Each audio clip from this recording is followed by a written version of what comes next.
Welcome to Life, Death, and the Law, presented by the law firm of Deason, Garner, and Hansen, hosted by attorneys Shawn Garner and Adam Hansen.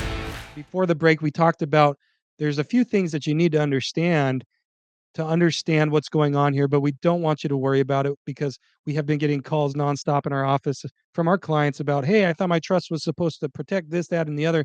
Yes, the trust that we created for families here in Yuma, I would say 99% of the trusts are what we call revocable trusts. That revocable, I just want you to think of the word revocable as changeable. That means that you can change it at any time. You can change who's in charge, who gets what, and everything that's going on in that. You can change that. It's revocable. What we're talking about, or what the IRS ruling was about, was irrevocable trusts, which you can create during your lifetime, but very few people do that because there's really no reason for it Yeah. in most cases, other It's than it's it's not that we just don't do it because that's not what we do. It's because most Americans do not need it.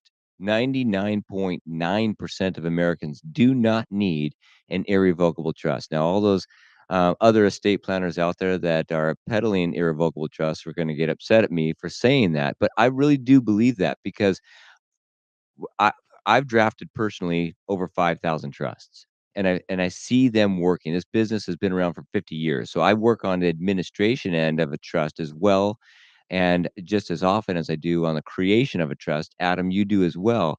How many times are you seeing it that it was necessary, would have been more beneficial had a client had an irrevocable trust of the you've drafted over 5,000 trusts as well. yeah, no, it's going to be rare, very rare. The only reason you would do that is so if revocable means changeable, what do you think irrevocable means? Irrevocable means unchangeable. And why do people do irrevocable trust?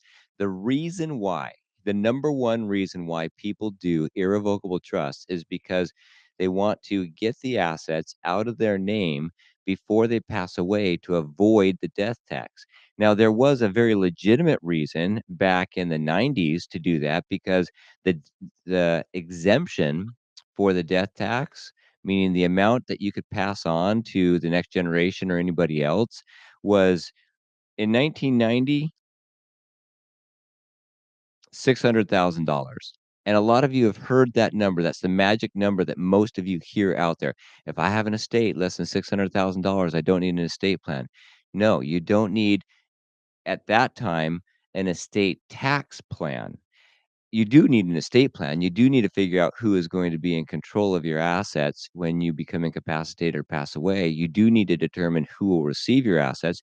You just don't need to have additional tax planning if your estate was under $600,000 because that amount is exempt.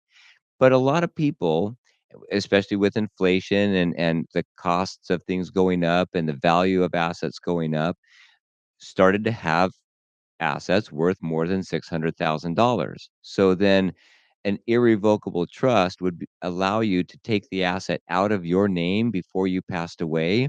So it wouldn't count towards your estate because anything over that $600,000 mark got taxed. And usually the tax on it was between 40 and 55%. So it was a huge tax on anything over $600,000.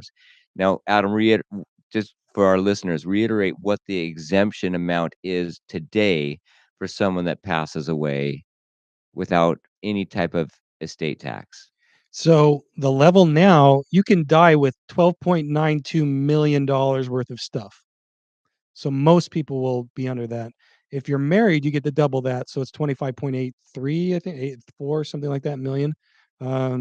And so a married couple, I mean, you got a lot of leeway there. Don't miss a beat. To catch up or dive into new show content that delves deep into the complex intersections of life, mortality, and the legal system, just search for Life, Death, and the Law, now on your favorite podcast platform.